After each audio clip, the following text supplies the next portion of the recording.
Il y a quelque chose que j'observe presque systématiquement dans mon travail. Les personnes qui arrivent sont souvent bien plus douces avec les autres qu'avec elles-mêmes. Elles trouvent des excuses pour tout le monde. Elles comprennent, elles relativisent, et puis elles retournent contre elles-mêmes avec une sévérité qu'elles n'auraient jamais pour quelqu'un d'autre. Alors aujourd'hui, j'ai envie qu'on regarde d'où ça vient, ce que ça coûte et ce qui peut commencer à changer. Je suis naturopathe, réflexologue et formatrice et je travaille depuis des années à aider les personnes à sortir d'un fonctionnement en mode survie pour retrouver un état de sécurité intérieure. Et le regard qu'on pose sur soi-même, c'est souvent l'endroit où ce mode survie se voit le plus clairement. Dans la façon dont on se juge, dont on se commente intérieurement ou dont on ne se pardonne pas. Et on va regarder ça ensemble. D'abord, pourquoi ce regard dur s'est installé? Ensuite, ce qu'il coûte vraiment. Et enfin, deux choses simples pour commencer à le déplacer. Le regard qu'on pose sur soi ne s'est pas construit dans le vide. Il s'est construit à partir de ce qu'on a reçu. Les messages des personnes importantes de notre enfance, la façon dont on a été évalué, ce qu'on a compris de ce qui rendait acceptable ou inacceptable. Et si tu as grandi dans un environnement où la performance était valorisée, ton regard intérieur a appris à évaluer en permanence.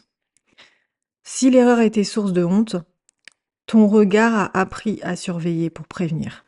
Et si l'amour semblait conditionnel, ton regard a appris à vérifier si tu étais assez pour le mériter. Ce sont des apprentissages anciens, encodés dans le système nerveux bien avant qu'on ait les mots pour les questionner. Et à l'âge adulte, cette voix intérieure continue de fonctionner selon ces mêmes règles, même quand le contexte a complètement changé. Et ce que je trouve important de dire, c'est que ce regard dur, c'est pas toi.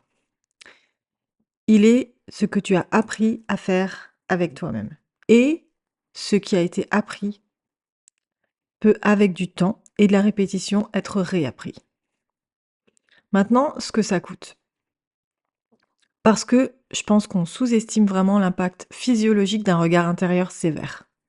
Quand tu te critiques, quand tu te juges, quand tu tournes en boucle sur quelque chose que tu aurais dû faire différemment, ton système nerveux vit ça comme une menace. Le cortisol monte légèrement. Le système nerveux se met en légère activation et si ce processus se répète plusieurs fois par jour pendant des années, ça entretient un état de vigilance de fond qui épuise, sans qu'on identifie forcément d'où ça vient. Une personne m'a dit un jour, je croyais que me juger sévèrement me rendait meilleure. Je n'avais pas compris que ça me vidait juste de l'énergie dont j'aurais eu besoin pour avancer. Ce n'est pas une faiblesse de vouloir poser un regard plus juste sur soi, c'est de l'intelligence physiologique. Alors il y a deux choses. La première, remarquer sans commenter. La prochaine fois que tu entends cette voix intérieure qui juge, ne te bats pas contre elle. Juste remarque-la. Par exemple, tu peux te dire, ben tiens, voilà le juge. Juste pour créer un tout petit espace entre toi et ce qu'elle dit. Et cet espace, même minuscule, c'est le début de quelque chose. Et la deuxième, c'est de traiter l'erreur différemment.